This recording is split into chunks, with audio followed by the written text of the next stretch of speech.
इधर हरियाणा के गृह मंत्री एक एक कार्यकर्ता सच्चाई के लिए डटा रहा, इसके लिए मैं विशेष करके आपको बधाई देता हूं, मैं साधुवाद देता हूं। और आज यह ठीक है कि पंजाब में हमारी सरकार नहीं बनी, लेकिन पंजाब के नतीजों से मैं आशावान हूं और मैं ये कह सकता हूं कि आने वाले समय में यहां भी कमल खिलेगा और भारतीय जनता पार्टी की विशुद्ध सरकार बनेगी।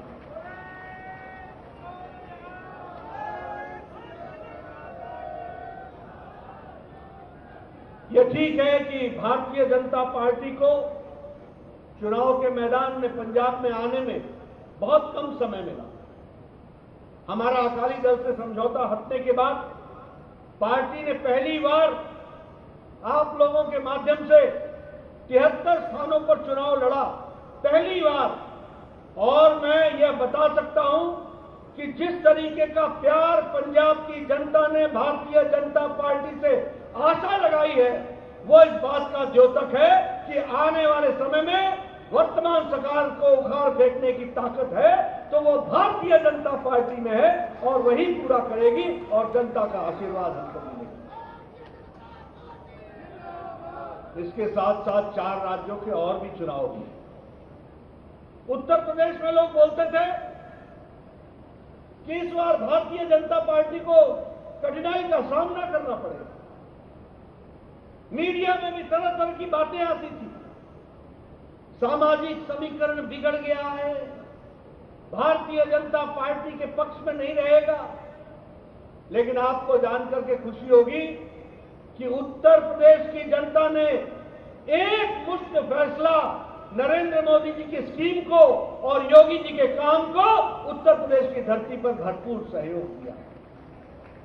आपको जानकर यह भी खुशी होगी कि कांग्रेस ने लगभग 30 से 35 साल राज किया है, लेकिन एक भी मुख्यमंत्री उनका 5 साल पूरा नहीं कर पाया है, एक भी मुख्यमंत्री पूरा नहीं कर पाया। और कोई भी मुख्यमंत्री दोबारा शपथ नहीं लिया, यानी दोबारा उसकी सरकार नहीं आई और मुख्यमंत्री के रूप में वो हासिल हुआ।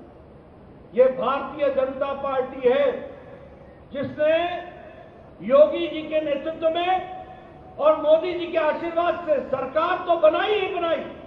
37 साल बाद किसी पार्टी की दोबारा सरकार बनी है तो वो भारतीय जनता पार्टी की सरकार बनी। और मोदी जी, योगी जी पहले मुख्यमंत्री हैं जो दोबारा शपथ ले रहे हैं, ये पहले आजाद भारत के मुख्यमंत्री हैं।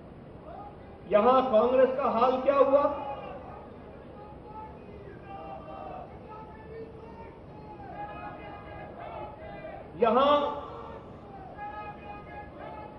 यहां कांग्रेस का हाल क्या हुआ? 389 सीट्स पर 389 सीटों पर चुनाव लड़ी और 387 सीटों पर जमानत जब्त हो गई कांग्रेस की।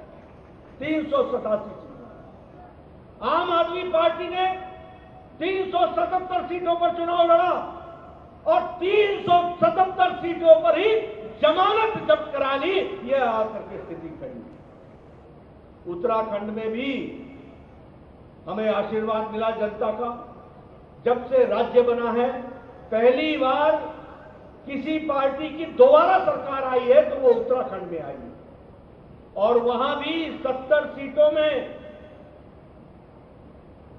78 सीट आम आदमी पार्टी लड़ी थी और आम आदमी पार्टी को 65 सीटों पर उसकी जमानत जब्त हो गई और भारतीय जनता पार्टी 47 सीट लेकर के अपनी सरकार दोबारा बना ली। अगर मैं गोवा की बात करूं तो 40 सीटों पर चुनाव होना था, 39 सीट पर आम आदमी पार्टी लड़ी और 35 सीटों पर अपनी जमानत जब्त करा ली आम आदमी पार्टी ने। यह स्थिति रही। मणिपुर वो लड़ने नहीं गए, बड़े दूर है मणिपुर, लेकिन हमारी विशुद्ध सरकार उत्तराखंड में भी बनी, मणिपुर में भी बनी, गोवा में भी बनी, उत्तर प्रदेश में भी बनी और आने वाले समय में पंजाब में भी बनेगी। ये बात मैं आपको कहना चाहता हूं। मित्रों, यह हम इसलिए कहते हैं क्योंकि चुनाव के नतीजे बताते हैं कि मोदी जी के कार्यक्रमों को लोगों ने सराहा है और उसको उन्होंने मोहर लगाई है। मैं ये भी कहना चाहता हूं कि मोदी जी की सरकार जवाबदेह सरकार है, रिस्पॉन्सिव सरकार है, लोगों के लिए काम करने वाली सरकार है और उनके नेतृत्व में देश बदल रहा है। उस देश बदलने का लाभ प्रदेशों को भी उठाना है और कई प्रदेशों ने उठाया है। 18 राज्यों में आज बीजेपी की सरकार है।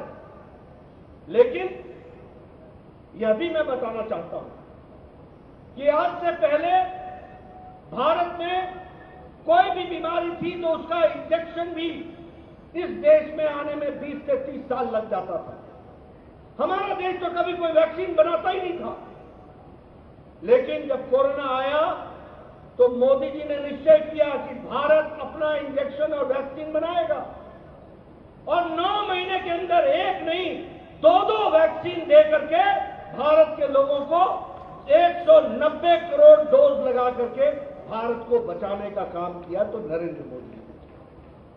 ये मैं इसलिए आपको बोल रहा हूं, आज आप विदेशों में जाओ, अभी भी लोगों के मास्क नहीं उतरा है मुंह से और यहां आप सब लोग नजदीक नजदीक बैठे हैं और किसी के मुंह पर मास्क नहीं है। ये 130 करोड़ की जनता को स्वास्थ्य का कवच, सुरक्षा कवच, ये डबल डोज लगा करके मोदी जी ने आपको दिया है। ये भी हमको याद रखना चाहिए। ये कभी सोचा था कि भारत ऐसा कर सकेगा? भारत तो मांगने वाला देश था, देने वाला नहीं था। आज हम ये कह सकते हैं कि यही कोरोना की वैक्सीन 100 देशों को वैक्सीन मैत्री के तहत भारत ने पहुंचाई है और 48 देशों को मुफ्त में दवा पहुंचाई है। 1,70,00,000 डोज उनको पहुंचाई गई है और लगभग 18 करोड़ डोजेज 100 देशों में भेजी गई है। यह परिस्थिति ला करके खड़ी। आप बताइए, यूक्रेन से किसी देश ने अपने बच्चों को लाने की व्यवस्था की है? किसी देश ने? अमेरिका ने की क्या? इंग्लैंड ने की क्या? कनाडा ने की क्या? हमारे यूरोप के देशों ने की क्या? ऑस्ट्रेलिया ने की क्या? पाकिस्तान ने की क्या? बांग्लादेश ने किया क्या? ये भारत है मोदी जी के नेतृत्व में, जिसने 1 महीने के अंदर 23,000 बच्चों को सकुशल वापस अपने घर तक पहुंचाया। ये भी हमको याद रखना चाहिए। और लगभग 3,000 बच्चे आपके पंजाब के हैं, 3,000 बच्चे 114 फ्लाइट्स मुफ्त में भेजकर 14 फ्लाइट्स इंडियन एयरफोर्स की भेजी गई और बाकी सर्विस फ्लाइट्स भेजी गई। 100 भेजी गई सर्विस फ्लाइट्स और 14 भेजी गई एयरफोर्स की फ्लाइट्स और 23,000 बच्चों को लाया गया। मोदी जी देखिए बदलता हुआ तस्वीर कैसे है। मोदी जी ने बताइए पुतिन से बात की कि नहीं की? ज़ेलेंस्की से बात की कि नहीं की? युद्ध रुकवाया कि नहीं रुकवाया? अपने बच्चों को बाहर निकाला कि नहीं निकाला?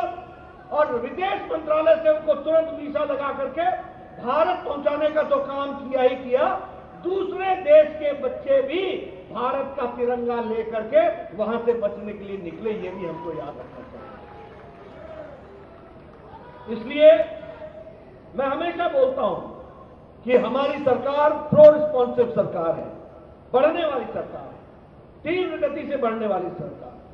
मैं ये भी आपके साथ चर्चा करना चाहता हूं कि भारत आज आत्मनिर्भरता की ओर जा रहा है और आत्मनिर्भरता की जब हम बात करते हैं तो अभी इंटरनेशनल मॉनेटरी फंड ने जो प्रोजेक्शन दिया है उस प्रोजेक्शन में भारत का ग्रोथ रेट 2022 में 8.2% किया है, 8.2% किया है और चाइना का ग्रोथ रेट 4.4 किया है और अमेरिका का ग्रोथ रेट 3.7 किया है। यानी 3.7% अमेरिका का ग्रोथ रेट होगा, चाइना का 4.4% होगा और भारत मोदी जी के नेतृत्व में 8.2 की दृष्टि से आगे बढ़ेगा। ये अभी हमको याद रखना चाहिए। अभी IMF ने ये बताया है कि भारत की अति गरीबी को पिछले 2 साल से मोदी सरकार ने 1% से नीचे रखा है, अति गरीबी की रेखा को। और ये इसलिए हुआ है क्योंकि राशन मुफ्त में 80 करोड़ की जनता को खिलाया जा रहा है जब से कोरोना आया है। बोलिए 5 किलो गेहूं मिलता है कि नहीं मिलता है? मिलता है कि नहीं मिलता है? 5 किलो चावल मिलता है कि नहीं मिलता है? दाल मिलती है कि नहीं मिलती है? 80 करोड़ की जनता को मुफ्त 5 किलो गेहूं, 5 किलो चावल, 1 किलो दाल ये देने की व्यवस्था की है। और भारत गरीबी की रेखा से नीचे रहने वाले लोगों में 12% लोग ऐसे हैं जो गरीबी की रेखा से ऊपर उठ गए हैं। यह भी हमको याद रखना चाहिए कि यह परिवर्तन आया है। ये आंकड़े मैं आपके सामने इसलिए रख रहा हूं कि मित्रों, हमारी सरकार जवाबदेह सरकार है, हमारी सरकार लोगों को आगे बढ़ाने वाली सरकार है। आज खादी, जिसको कांग्रेस ने अपना नारा समझा था, वह खादी को आज 1,15,000 करोड़ का टर्नओवर खादी ने भारत ने हासिल किया है। सबसे ज्यादा टर्नओवर हुआ है, फास्ट मूविंग कंज्यूमर गुड बन गया है खादी। ये भी हमको ध्यान में रखना चाहिए। यानी लोकल फॉर वोकल की बात नहीं करें तो उसको भी बढ़ाने का काम, खादी का काम भारत की सरकार ने किया है। ये भी हमको ध्यान में। अगर मैं आत्मनिर्भर भारत की बात करता हूं, अभी अभी मैं इंडस्ट्रीज के लोगों से मिलकर के आया, मैंने उनके साथ शेयर किया। $400 बिलियन का एक्सपोर्ट करने का भारत की ताकत बनी है। $400 बिलियन।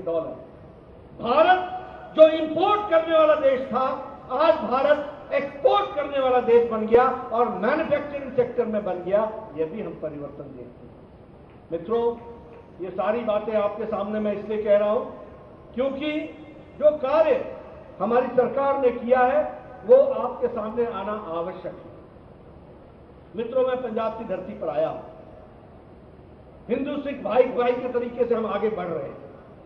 लेकिन एक बात बताना चाहूंगा, जो काम सिखों के लिए प्रधानमंत्री मोदी जी ने किया वो किसी भी नेता ने आज तक नहीं किया है। यह मैं ऑन रिकॉर्ड दावे के साथ कह सकता हूं, ऑन रिकॉर्ड कह सकता हूं। आप बताइए, FCRA में, फॉरेन कंट्रीब्यूशन रेगुलेशन एक्ट में हरमंदिर साहब को रजिस्ट्रेशन कराई कि नहीं कराई?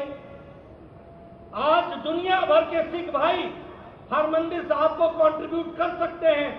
यह परिस्थिति अगर पैदा की है तो नरेंद्र मोदी जी ने कानूनों में परिवर्तन करके फॉरेन कंट्रीब्यूशन रेगुलेशन एक्ट के तहत हरमंदिर साहब को लाने का काम किया। कभी आज तक नहीं हुआ।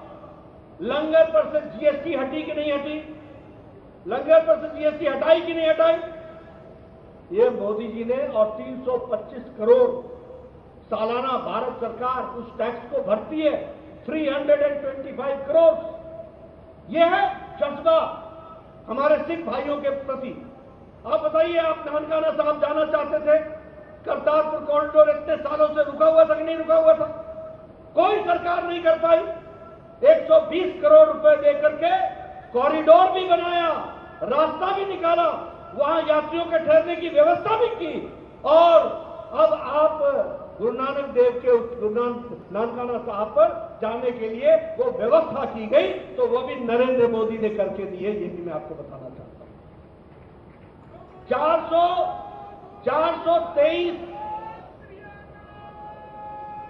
423 ब्लैक लिस्टेड लोग थे हमारे, जिन लोगों को ब्लैक लिस्ट किया हुआ था होम मिनिस्ट्री ने, 423।